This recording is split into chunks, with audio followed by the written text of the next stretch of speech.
Shri Venkateswara gold తాకట్టులో ఉన్న మీ బంగారాన్ని విడిపించి కొనబడును.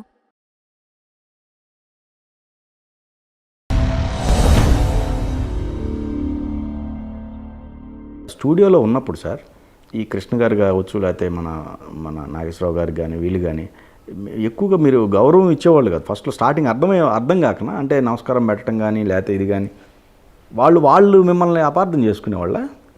అపార్థం చేసుకోవాలా. నా ఉద్దేశంలో ఏంటంటే రామారావు ఒక్కడే ఆర్టిస్ట్ అని. ఓహో, ఆయనే దేవుడు, ఎవ్వరూ ఆర్టిస్టులు కాదు. ఓకే, ఆయన తర్వాతే ఎవరైనా. ఆ తర్వాత ఆయనతో కలిసి యాక్ట్ చేసేటప్పుడు కలిసిపోయాను నేను అందరితో.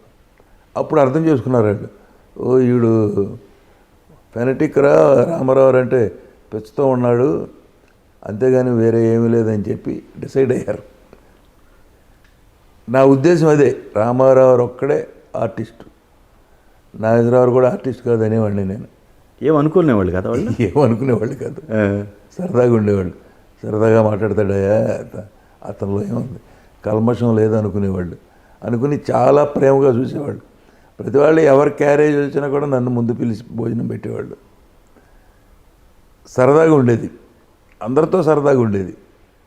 ఎందుకంటే మనకి లోపల ఏమి కుళ్ళు కుసిద్ధం లేదు. ఈడు ఆడు బ్యాడ్ ఈడు బ్యాడ్ అని ఎప్పుడు అనేవాడిని కాదు. బట్ రామారావు ఒక్కడే దేవుడు. ఎందుకంటే అటువంటి డైరెక్టర్ రాడండి, అటువంటి ఆర్టిస్ట్ రాడు. ఆ సబ్జెక్ట్ మీద ఆ కృషి అటువంటిది. నేను కళ్ళారా చూసేవాడిని కదా. 7-8 మంది రైటర్స్ పెద్ద పెద్ద వాళ్ళని పోగు చేసేవాళ్ళు, ఎక్కడెక్కడ వాళ్ళం. వాళ్ళతో కూర్చుని ఆ డిస్కషన్లో ఉంటే ఇంకా అంతకన్నా ఆ తర్వాత ఈవీవి గారిలో చూసేది. మళ్ళీ ఈయన అంతే 7-8 మంది రైటర్స్ని పెట్టుకుని కూర్చుని చేసేవాడు. అక్కడ సక్సెస్ వచ్చింది వీళ్ళందరికీ, సబ్జెక్ట్ మీద కాన్సన్ట్రేషన్. ఓకే ఓకే, మిగిలిన వాళ్ళందరికీ లేదని కాదు, వాళ్ళకి కూడా ఉండుంటుంది. బట్ వాళ్ళ సంగతి మనకు తెలవదు. అదే మనం అటు ఎప్పుడు ఇంటర్ఫీర్ అవ్వాలి. కానీ బిగినింగ్లో సార్ అంటే మీ వ్యవహార శైలి అంటే ఊరికి సంబంధించి ఎలా ఉండేదో ఇక్కడికి వచ్చిన తర్వాత కూడా అలానే ప్రవర్తించేవాళ్ళు కొంతకాలం వరకు. తెలవదు కదా మనకి, అసలు తెలవతులు కూడా తిట్టేవాళ్ళు కదా. బట్ వాళ్ళు ఏమనుకునేవాళ్ళు, కృష్ణా జిల్లాలో ప్రతివాడు నీ అమ్మ అంటాం అలవాటు. ఎవరిని కదపండి మీరు, ఓరి నీ అమ్మ అదేం గొడవరా అనేవాడు, నాగేశ్వరరావు అనేవాడు. మాకు అది అలవాటు అయిపోయింది. ఇక్కడికి వచ్చినాక కూడా చాలా కాలం మారలా. తర్వాత తెలిసింది, ఓ తప్పు ఇది మనం అనకూడదని చెప్పి మారిపోయాను. నేనే మారిపోయాను.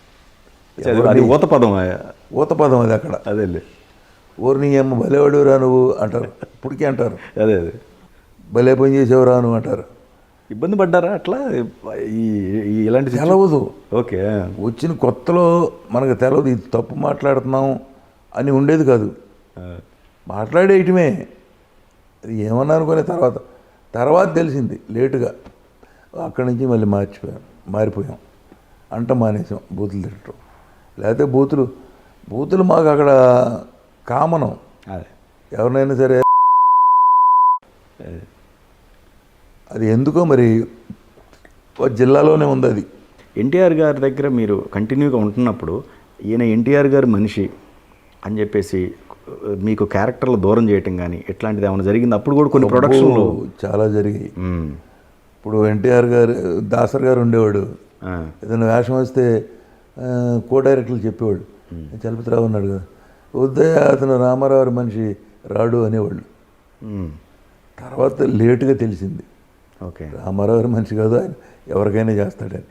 తర్వాత దాసర్ గారి దగ్గర చాలా సినిమాలు చేశా. అలా అనుకునేవాళ్ళు. అనుకుంటే మనం పట్టించుకునే వాళ్ళం కాదు. మనకు వచ్చే వేషాలు మనకు వస్తాయి. రైట్. నా ప్రిన్సిపల్ ఎప్పుడు అంతే, మనకు వచ్చే వేషాలు మనకి వస్తాయి, ఎక్కడున్నా వస్తాయి, ఎక్కడికి పోవు. ఆ బిలీఫ్లో ఉండేవాడిని నేను. సో అలాగే వచ్చాయి. రోజు 3 షిఫ్ట్లు చేసేవాడిని. బాగా బిజీయెస్ట్ ఆర్టిస్ట్ అనమాట అప్పుడు. ఎవరిని కేర్ చేసేవాళ్ళం కాదు మెయిన్. ఎందుకంటే రామారావు ఉన్నాడని అహంకారం కాదు. ఓకే. బట్ ఎందుకో కేర్ చేసేవాళ్ళం కాదు. ఒక రకంగా ధైర్యం కూడా అదే కావచ్చు, అయి ఉండొచ్చు, వెనక ఆయన ఉన్నాడనే ఒక ధైర్యం కూడా. అయి ఉండొచ్చు. మాట పండించేవాడు కదా ఆయన, ఏమన్నా అన్నా కూడా ఊరుకునేవాడు కదా ఎవరిని. ఏదన్నా మంచి చెడు ఉంటే చెప్పేవాడు, ఇలా చేయి అలా చేయని. ఎందుకో ఎఫెక్షన్ ఎక్కువ ఉండేదండి అందరిలో ఉండేది. ఈ హైదరాబాద్ వచ్చినాక ఆ ఎఫెక్షన్ కనపడలా, ఎక్కడా కనపడలా. రామారావు గారి లైఫ్లో మ్యాక్సిమం చాలా దగ్గరగా ఉన్న వ్యక్తిగా మీరు, ఆ టైంలో నాగేశ్వరరావు గారికి ఈయనకి మధ్య పోటీతత్వం అదేంటి, ఒక విభేదాలనంటూ కొన్ని క్రియేషన్స్ జరిగాయి ఆ టైంలో. అంటే మధ్యలో ఉన్న కొంతమంది ప్రొడ్యూసర్లు చేశారండి. వాళ్ళు చేసిన దానికి నాగేశ్వరరావు హైదరాబాద్ వెళ్ళిపోవడానికి కారణం అదే. లేకపోతే వెళ్ళేవాడు కాదు. ఓకే, ఇక్కడుంటే పోటీతత్వం రామారావుకి ఎక్కువ సినిమాలు వస్తున్నాయి. నాగేశ్వరరావు ప్రొడ్యూసర్లు కూడా ఇక్కడుంటే కన్నా అక్కడ సుఖం అని చెప్పి అక్కడికి షిఫ్ట్ చేయించేశారు బలవంతాలు. సరే, అది ఏదో వేరే కారణాలు చెబుతారు కానీ పోటీతత్వం లేకపోతే 12 సినిమాలు వాళ్ళిద్దరూ కలిసి చేయరు. ఇండస్ట్రీలో ఇంతవరకు 12 సినిమాలు చేసిన వాళ్ళు వాళ్ళిద్దరే. వాళ్ళతో పాటు కృష్ణ, శోభన్ బాబు వీళ్ళంతా కూడా వేషాలు వేసేవాళ్ళు ఆ సినిమాల్లో. బట్ ఇవాళ హీరోలు ఎవడన్నా రెండో సినిమా చేస్తున్నారని చూడండి, ఇద్దరు హీరోలు ఉన్న సినిమాలు లేవు. అంత కలిసి ఉండేవాళ్ళు, ఫ్రెండ్లీగా ఉండేవాళ్ళు, ఫ్యామిలీలో ఫ్రెండ్లీగా ఉండేవాళ్ళు. వాళ్ళ మదర్ కానీ వీళ్ళ మదర్ కానీ శుభ్రంగా అబ్బాయి అని పిలిచి ఈయన కూడా రామారావుని అబ్బాయి అని పిలిచేవాళ్ళు. అట్లా కలిసి ఉండేవాళ్ళు. తర్వాత పోటీతత్వానికి ఆయన కొంతమంది ప్రొడ్యూసర్లు తీసుకుని హైదరాబాద్ వెళ్ళిపోయాడు.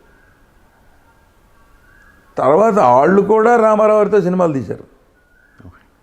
పోటీతత్వం తీసుకెళ్ళినా కూడా ఇప్పుడు జగపతి రాజేంద్ర ప్రసాద్ గారు ఉండేవాడు, ఆయన సినిమా తీసాడు వీళ్ళిద్దరిని పెట్టి. 12 సినిమాలు ఎవరు చేస్తారు, ఎవరు చేయరు, అంత కాంబినేషను. రామారావు, నాగేశ్వరరావు, శోభన్ బాబు, కృష్ణ అందరూ బ్రదర్స్, కృష్ణరాజు కలిసి చేసేవాళ్ళు. అలా కలిసి ఉండేవాళ్ళు. నా వేషం ఏంటి, వాడి వేషం ఏంటి, అది పెద్దది నాది చిన్నది, ఈ గొడవలు లేవు, ఎప్పుడూ లేవు. మీరు చూశారు మధ్యలో ఎన్టీఆర్ గారికి కృష్ణ గారికి మధ్య చాలా విభేదాలు చాలా తీవ్ర స్థాయిలోకి వెళ్ళిపోయినాయి. అంటే చిన్న తగాదా అండి, అది పెద్ద తగాదా కూడా కాదు. ఈయన దానవేర స్వరకరణ మొదలెడుతున్నాడు. కృష్ణ వచ్చి కురుక్షేత్రం తెద్దామని చెప్పేసి వాళ్ళు మొదలెడతాను. రామారావు చెప్పాడు, ఏమయ్యారు ఒకటే సబ్జెక్టు, నేను అదే తెస్తున్నాను, మీరు వద్దు ఆగండి అన్నాడు. ఆగండి అంటే అతను వినకుండా ఒక ట్రైన్ వేసుకుని మొత్తం ఉన్న ఆర్టిస్టులు అందరిని వేసుకుని వెళ్ళిపోయారు, రాజస్థాన్ వెళ్ళిపోయారు. కురుక్షేత్రం మొదలెట్టేవాళ్ళు. అప్పుడు ఈయన ఏం చేయాలి, ఈ మానన్నా మానాలి. సరే ఎందుకులే మానటం అనేసి ఈయన దానవేర స్వరకరణ మొదలెట్టాడు. ప్రొడ్యూసరు, డైరెక్టరు, యాక్టరు అన్నీ ఆయనే. హైదరాబాద్లో సినిమా ఎవరు అవైలబిలిటీ ఉంటే వాళ్ళందరినీ పెట్టేసి తీసేస్తే అదేమో ఫ్లాప్ అయింది, ఇదేమో హిట్ అయింది. ఇందులో ఎన్నో ఫ్లాస్ ఉన్నాయి. దారాలు కనపడి అన్నారు, అవి అన్నారు, ఏమున్నా కూడా రామారావు గారి పవర్ఫుల్ పెర్ఫార్మెన్స్ ముందు ఆగల.